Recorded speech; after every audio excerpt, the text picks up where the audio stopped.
আসসালামু আলাইকুম। আমন্ত্রণ জানাই সংবাদে, সঙ্গে আছি হৃদয় হোসেন। বিস্তারিত সংবাদের শুরুতে জানিয়ে দিচ্ছি ফ্রেশ প্রিমিয়াম টি সংবাদ শিরোনামগুলো। আধুনিক ও আনন্দময় শিক্ষা ব্যবস্থা গড়ে তোলার কথা জানালেন প্রধানমন্ত্রী। শিক্ষার্থীদের উপবৃত্তি, টিউশন ফি ও পুরস্কার প্রদান।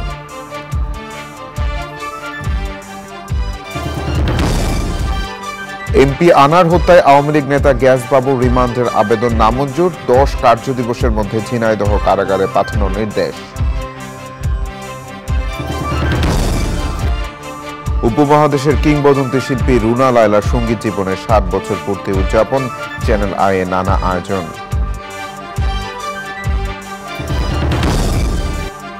এবং টি-20 বিশ্বকাপের সুপার 8-এ টস হেরে ব্যাট করছে ভারত। সেমির টিকিট পেতে জয়ের জন্য মরিয়া অস্ট্রেলিয়া।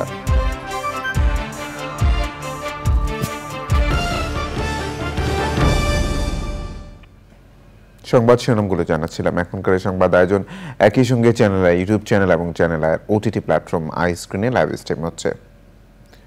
পরিবর্তনশীল বিশ্বের সাথে তাল মিলিয়ে দেশে আধুনিক ও আনন্দময় শিক্ষা ব্যবস্থা গড়ে তোলা হচ্ছে বলে জানিয়েছেন প্রধানমন্ত্রী শেখ হাসিনা। মাধ্যমিক থেকে স্নাতক ও সমমান পর্যায়ের অসচ্ছল ও মেধাবী শিক্ষার্থীদের উপবৃত্তি ও টিউশন ফি বিতরণ কার্যক্রম উদ্বোধন এবং বঙ্গবন্ধু শেখ মুজিব স্কলার অ্যাওয়ার্ড প্রদান অনুষ্ঠানে প্রধানমন্ত্রী বলেন, আগামীর বাংলাদেশকে এগিয়ে নিতে শিক্ষার্থীদের গড়ে তোলা হচ্ছে। সাদি মাহমুদের রিপোর্ট। মাধ্যমিক থেকে স্নাতক ও সমমান পর্যায়ে আর্থিকভাবে অসচ্ছল শিক্ষার্থীদের উপবৃত্তি ও টিউশন ফি বিতরণ কার্যক্রমকে কেন্দ্র করে শিক্ষার্থীদের মিলনমেলা বসেছিল রাজধানীর ওসমানী স্মৃতি মিলনায়তনে। চলতি বছর প্রায় ৬৫ লাখ শিক্ষার্থীর মাঝে অনলাইন ব্যাংকিংয়ের মাধ্যমে ২,২০৮ কোটি টাকা বিতরণ কার্যক্রমের উদ্বোধন করেন প্রধানমন্ত্রী শেখ হাসিনা। অনুষ্ঠানে মাধ্যমিক ও উচ্চ মাধ্যমিক পর্যায়ের সেরা ১৫ শিক্ষার্থীর হাতে বঙ্গবন্ধু সৃজনশীল মেধা অন্বেষণ ২০২৪-এর সেরা মেধাবী পুরস্কার তুলে দেন প্রধানমন্ত্রী। এছাড়াও ২১ কৃতী শিক্ষার্থীর হাতে বঙ্গবন্ধু শেখ মুজিব স্কলার অ্যাওয়ার্ড ২০২৩ তুলে দেওয়া হয়। সরকারের নেওয়া নানা উদ্যোগের কারণেই দেশের শিক্ষার্থীর সংখ্যা ও শিক্ষার মান বেড়েছে উল্লেখ করে প্রধানমন্ত্রী শেখ হাসিনা বলেন, আগামী দিনের বাংলাদেশকে এগিয়ে নিতে শিক্ষার্থীদের প্রস্তুত করাই সরকারের লক্ষ্য। মেয়েরা কিন্তু বেশি দ্রুত যাচ্ছে, কাজে ছেলেদের কিন্তু সমান তালে চলতে হবে। আমাদের গৃহীত পদক্ষেপের ফলে এই সুযোগটা হয়েছে। এটা সারা বিশ্বব্যাপী তারা একটু অবাকই হয়ে যায়, কারণ আমরা যে পরিমাণ উপবৃত্তি দিই যত ছাত্রছাত্রীদের, অনেক দেশের জনসংখ্যাই অত নাই। আমি নিজে শিক্ষিত হব বা নিজে অর্থ কামাই করবো আর নিজেই ভালো থাকবো আর আমি দেশকে কিছু দেব না, আশেপাশের মানুষ দরিদ্র থাকবে, এটা হয় না। সকলে মিলেই আমাদের চলতে হবে, সকলে মিলে আমাদের এগিয়ে যেতে হবে।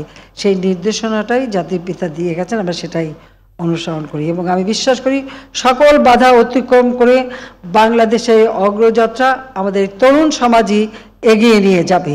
শিক্ষাকে আনন্দময় করতে শিক্ষা ব্যবস্থা গড়ে তোলা হচ্ছে বলে জানান সরকার প্রধান। পরিবর্তনশীল বিশ্বের সাথে তাল মিলিয়ে এই যে সৃজনশীল শিক্ষার ব্যবস্থা, মেধা অন্বেষণ, মেধার মাধ্যমে শিক্ষাকে আরো আপন করে নেওয়া, শিক্ষাটা একটা আনন্দমুখর পরিবেশে করা, সেই পদ্ধতিটাতে আমরা আসতে চাই। এটা বাস্তব কথা। এখন যদি সারাক্ষণকে বলে পর পর পর, এটাকে ভালো লাগে বলো? মোটেই ভালো লাগে না। যা একটু পর ইচ্ছা থাকে তাও নষ্ট হয়ে যায়। সেই জন্যই মানে এমনভাবে শিক্ষার ব্যবস্থাটা করা যে আগ্রহ নিয়েই ছেলেমেয়েরা পড়বে, পরপর করতে হবে না বা ধরে পিটাতেও হবে না, নিজেরাই পড়বে, নিজেদের মধ্যেই সেই মানে আকাঙ্ক্ষাটা থাকবে। শিক্ষার্থীদের মাঝে বিনামূল্যে বই বিতরণকে অনেকেই অসম্ভব বলেছিল, আওয়ামী লীগ তা সম্ভব করেছে বলেও উল্লেখ করেন প্রধানমন্ত্রী শেখ হাসিনা। সাদি মাহমুদ, চ্যানেল আই, ঢাকা। সংসদ সদস্য আনোয়ারুল আজিম আনার হত্যাকাণ্ডের ঘটনায় ঝিনাইদহের আওয়ামী লীগ নেতা কাজী কামাল আহমেদ ওরফে গ্যাসবাবুকে আবারও রিমান্ড নিতে টিভির আবেদন নামঞ্জুর করেছে আদালত। একই সাথে গ্যাসবাবুকে 10 কার্যদিবসের মধ্যে ঝিনাইদহের কারাগারে পাঠিয়ে সংশ্লিষ্ট জুডিশিয়াল ম্যাজিস্ট্রেটকে অবহিত করার নির্দেশ দেন ঢাকার মেট্রোপলিটন ম্যাজিস্ট্রেট আতাউল্লাহ।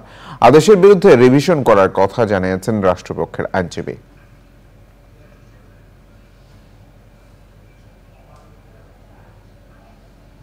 আলোচিত জল্লাদ শাহজাহান ভুইয়া মারা গেছেন।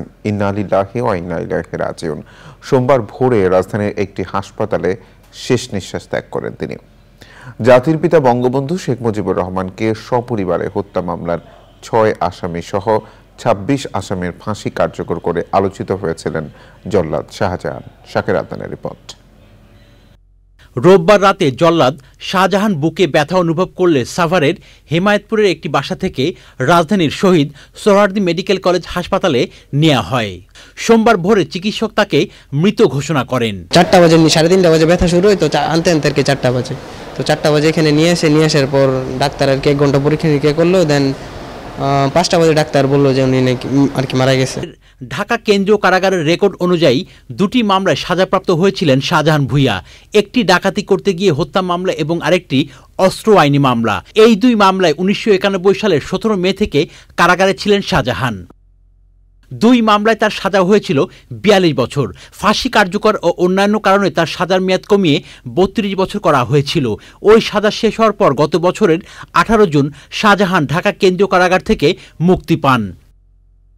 কারাবিধি অনুযায়ী আচার আচরণ ও অন্যান্য কারণে সব মিলিয়ে 10 বছর 5 মাস রেয়াত পেয়েছিলেন শাহজাহান। সাজা খেটেছেন 31 বছর 6 মাস 2 দিন। কারাগারে থাকা অবস্থায় 26 জনকে ফাঁসিতে ঝুলিয়েছেন শাহজাহান। প্রধান জল্লাদ হওয়ার পর প্রথম ফাঁসি দেন আলোচিত একটি হত্যা মামলার আসামি হাসানকে। কারাগারের তথ্য অনুযায়ী শাহজাহান জাতির পিতা বঙ্গবন্ধু শেখ মুজিবুর রহমানের 6 ঘাতক, 6 জন যুদ্ধাপরাধী, কুখ্যাত সন্ত্রাসী এরশাদ শিকদার, জঙ্গি নেতা বাংলা ভাই আতাউর রহমান সানি, শারমিন রিমা হত্যা মামলার আসামি মনির, ডেইজি হত্যা মামলার আসামি হাসান সহ দেশের আলোচিত অনেক অপরাধীকে ফাঁসি দিয়েছেন। শাহজাহান ভূঁইয়া 1950 সালের 26 মার্চ নরসিংদীর পলাশ উপজেলার ইছামতি গ্রামে জন্মগ্রহণ করেন। 74 বছর বয়সী শাহজাহান কারাভোগ শেষে মুক্তি পাওয়ার পর এক তরুণীকে বিয়ে করেছিলেন, কিন্তু কয়েক মাসের মধ্যে তাদের বিচ্ছেদ হয়ে যায়। Shakir Adnan, channel I, Dhaka. উপমহাদেশের জীবন্ত কিংবদন্তি সঙ্গীত শিল্পী রুনা লায়লা সঙ্গীত জীবনের 7 বছর পূর্ণ করেছেন। এই বর্ণাঢ্য সঙ্গীত জীবন উদযাপনে রুনা লায়লাকে বিশেষ সম্মাননা জানিয়েছে চ্যানেল আই। 6 দশক ধরে গান গেয়ে বিশ্বজুড়ে শ্রোতাদের মুগ্ধ করে যাওয়া রুনা লায়লা পরিবার, স্বজন ও দর্শক শ্রোতাদের প্রতি কৃতজ্ঞতা জানিয়েছেন। বিস্তারিত জাকি আক্তার রিপোর্টে। মাত্র 12 বছর বয়সে 1964 সালের 24শে জুন যুগ্ম সিনেমার গান দিয়ে বাংলাদেশের গর্ব রুনা লায়লার সঙ্গীত জীবনের শুরু। বর্ণাঢ্য এই জীবনে বাংলা, হিন্দি, উর্দু, পাঞ্জাবি, সিন্ধি, গুজরাটি ও ইংরেজি সহ মোট 18টি ভাষায় 10,000-এর বেশি গান গেয়েছেন এই কিংবদন্তি সঙ্গীত শিল্পী।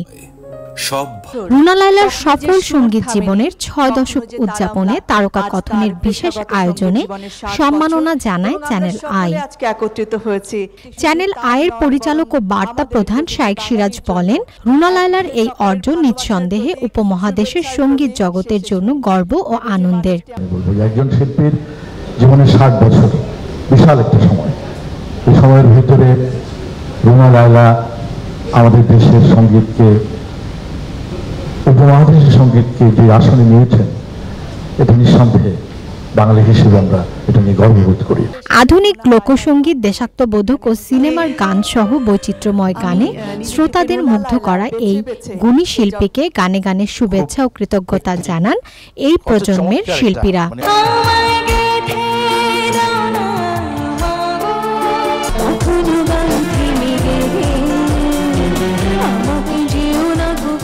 রুনা লায়লার বর্ণাঢ্য সঙ্গীত জীবন নিয়ে আনন্দ আলোর ক্রোড়পত্র শিল্পীর হাতে তুলে দেওয়া হয়। সম্মাননা অনুষ্ঠানে প্রিয় সঙ্গিনীর 60 বছর পূর্তিতে জনপ্রিয় চিত্রনায়ক আলমগীরও জানান নিজের অনুভূতির কথা। 60 বছর টিকে থাকা ওইরকম সিরিয়াস না হলে, ওরকম প্র্যাকটিস না করলে কোনোদিনই সম্ভব না। দেশ ও দেশের বাইরে থাকা রুনা লায়লার শুভাকাঙ্ক্ষী, গুণী ও স্বজনরা তাকে শুভেচ্ছা ও ভালোবাসা জানান। बहुत बहुत शुभकामनाएं, बहुत बहुत बधाइयां, बहुत मुबारकबाद। रुना जी, all the very best.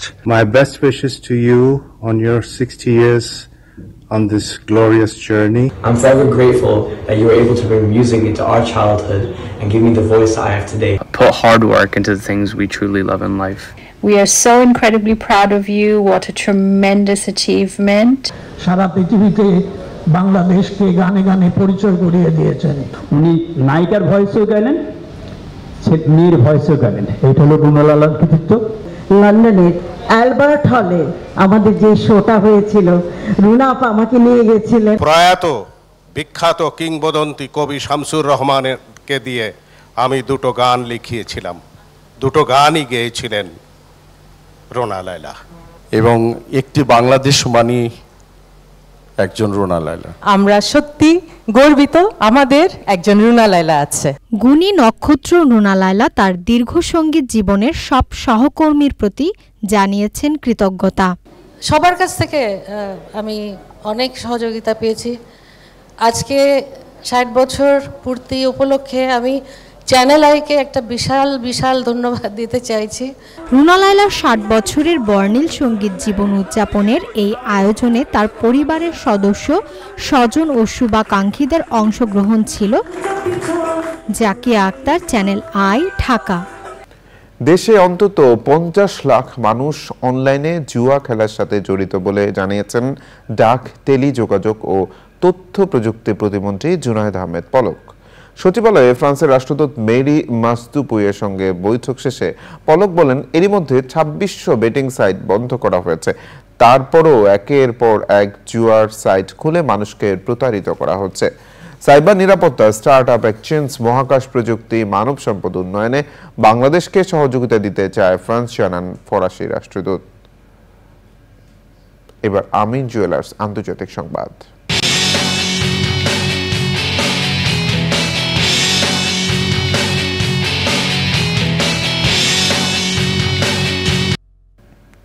রাশিয়ার দাগেস্তান রিপাবলিকে পুলিশ পোস্ট ও উপাসনালয়ে বন্দুকধারীদের হামলায় কমপক্ষে 15 পুলিশ কর্মকর্তা, একজন পাত্রী ও এক নিরাপত্তা রক্ষী নিহত হয়েছেন। দাগেস্তান রিপাবলিকের প্রধান জানিয়েছেন, ওই ঘটনায় অজ্ঞাত পরিচয়ের 6 হামলাকারী নিহত হয়েছে। অন্যদের খুঁজছে পুলিশ। দাগেস্তানের রাজধানী মাখাচকালা ও ডারভেন শহরে 2টি সিনাগগ, 2টি গির্জা ও পুলিশ পোস্টে ওই হামলা হয়। হামলাকারীরা কালো পোশাকের ছিল। এই ঘটনায় দাগেস্তানে 3 দিনের শোক ঘোষণা করা হয়েছে। মুসলিম প্রধান দাগেস্তানে এর আগে জঙ্গি সংগঠন আইএস বেশ কয়েকবার হামলা চালিয়েছিল। এবার কৃষি সংবাদ।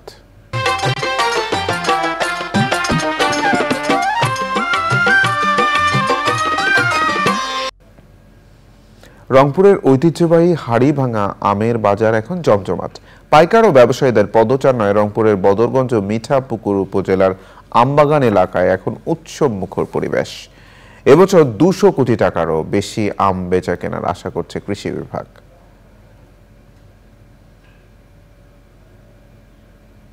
এবার প্রকৃতি সংবাদ।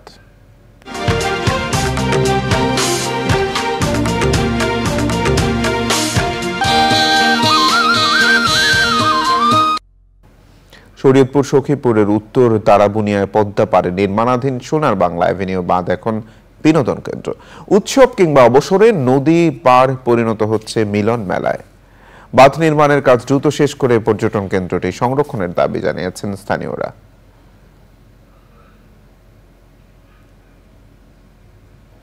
এবার এক্সিম ব্যাংক বাণিজ্য সংবাদ।